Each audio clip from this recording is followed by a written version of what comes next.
दांत वाली बहू। रंजना कभी ब्रश नहीं करती थी। उसे कितनी बार उसके माँ बाप ने डांटा, लेकिन उसका कोई असर उस पर होता ही नहीं था, जिस कारण से उसके दांत पीले पीले हो जाते हैं। शादी के बाद। अरे बहू, वैसे तो तुझ में कोई कमी नहीं है, पर तेरे दांत इतने पीले कैसे हैं बेटा? कैसे मतलब? कोई सर्जरी थोड़ी ना कराई है। वो तो क्या नाम, मैं ब्रश नहीं करती थी तो पीले हो गए। अब क्या करूं? आप कहें तो लाल करवा लूं या फिर काले? यार ये क्या है, क्यों माँ से लड़ रही हो? लड़ रही हूँ? अरे मैं लड़ रही हूँ या ये बोल रही है कि दांत पीले है, पीले। अरे तपस्या थोड़ी ना की है इन्हें पीले करने के लिए। बकायदा ब्रश नहीं किया है 20 साल तक, तब जाकर।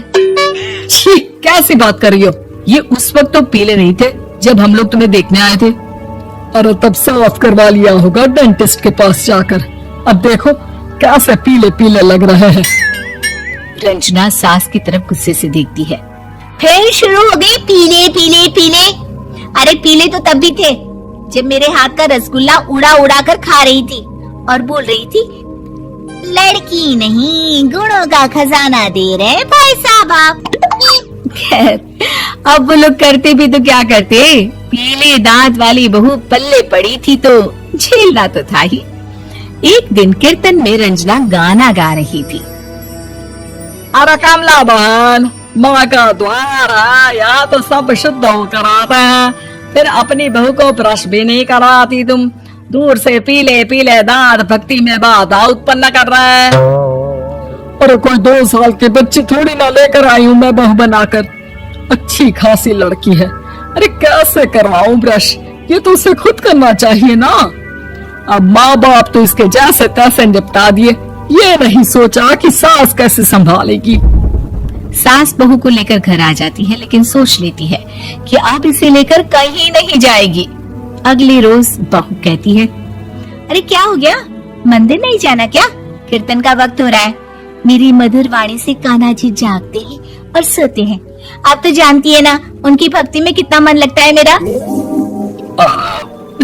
वो क्या है ना, तबीयत ठीक नहीं लग रही है मेरी, आराम करूंगी मैं। तबीयत ठीक नहीं लग रही? अभी तो मिथुन के गाने पर नाच रही थी आप, और अब बोल रही है कि तबीयत ठीक नहीं लग रही। अरे भक्ति में मन लगा लो सासू माँ, ऊपर जाना है, क्या मुंह दिखाओगी आप? हाँ? सास को बहू की बात पर गुस्सा आ जाता है।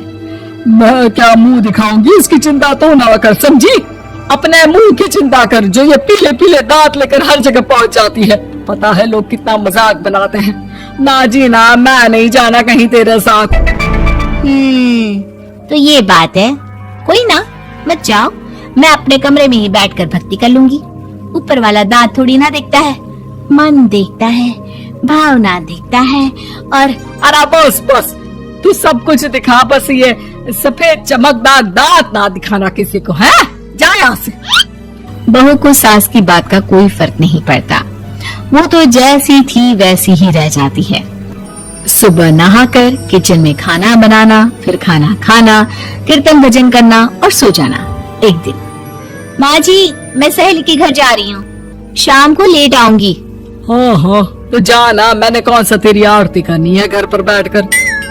रंजना सहेल के घर जाती है, जहाँ वो पार्टी में जाने की तैयारी कर रही होती है। अरे शिखा, कहाँ जाने की तैयारी कर रही है? मैं गलत वक्त पर आ गई क्या? अरे नहीं यार, उल्टा सही वक्त पर आई है। मैंने ये साड़ी और ज्वेलरी निकाली है यार, शाम को इनके ऑफिस की एक पार्टी में जाना है। बताना कैसा लग रहा है ये सब? नहीं यार, इस ड्रेस के साथ तो वो वाली ज्वेलरी अच्छी लगेगी। हाँ हाँ सही बोल रही है, मैंने ध्यान ही नहीं दिया। वैसे तो हमेशा से मस्त फैशन सेंस रखती है। तो बड़ा जाती होगी ना पति के साथ पार्टी में। रंजना कुछ नहीं बोलती, बस सोचती है कि यार काश ये बात सही हो जाती, पर मैं क्यों नहीं जाती पार्टी में?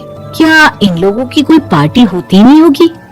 रंजना घर आती है और रात में पति से सवाल करती है, एक बात बताइए, आप मुझे किसी पार्टी में क्यों नहीं ले जाते?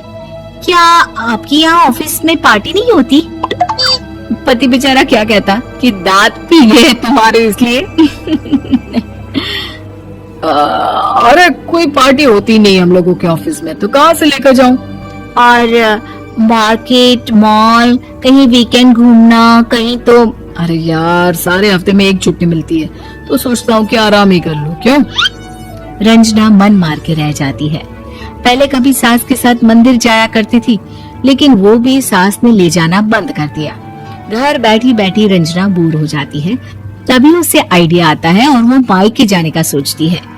सासू माँ, 2 दिनों के लिए मम्मी के घर जा रही हूँ। अच्छा अच्छा ठीक है, आराम से जा। और हाँ, माँ से कुछ अच्छी आदत सीख कर आना कि कैसे शरीर के हर भाग की तरह दांतों की सफाई भी जरूरी होती है, समझी? शुरू हो गई ना आप। वो लोग आपकी तरह नहीं है कि छोटी छोटी बात का बतंगड़ बना दे। उन लोगों के लिए मैं मायने रखती हूँ, ना कि मेरे पीले पीले दांत। रंजना माँ को बिना बताए उन लोगों को सरप्राइज देती है, लेकिन जैसे ही वो दरवाजे पर पहुंचती है, अंदर देखती है कि घर वाले कहीं जा रहे होते हैं।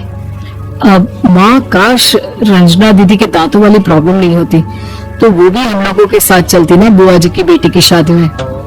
हाँ बेटा, लेकिन अब उसे कौन समझाए कि उसको उसके पीले दांत नहीं दिखते, लेकिन उसके आसपास के लोगों को कितना एम्बैरेसिंग फील कराते हैं। मुझे तो कितनी बार उसके स्कूल की टीचर ने शिकायत की कि उसके साथ कोई लड़की बैठना भी नहीं चाहती, और ना ही कॉलेज में कोई उससे बात करना चाहता था। लेकिन पता नहीं क्यों उसे ये बात समझ में ही नहीं आती। कोई कमी नहीं है उस लड़की में, बस यही कि दांत पीले हैं। वो तो भला हो जीजा जी और उनकी माँ का, जो दीदी को जैसी है वैसे ही रखा हुआ है। रंजना को अपने घर वालों की बात सुनकर बहुत दुख होता है। वो सोचती है कि वो क्या करे, लेकिन फिर वो सीधा डेंटिस्ट के पास जाती है, अपने दांत चमकाती है और कसम खाती है कि वो रोज ब्रश करेगी। और क्या हो गया? तुम तो 2 दिनों के लिए गई थी ना, पर कोई ना, अच्छा है, चलो आ गई तो। रंजना सास के सामने आकर खड़ी हो जाती है और पूरी स्माइल करती है, उसके चमकदार दांतों को दिखाती हुई। चले मंदिर। माँ, मुझे माफ कर दीजिए, मैंने आप लोगों को बहुत एम्बैरेसिंग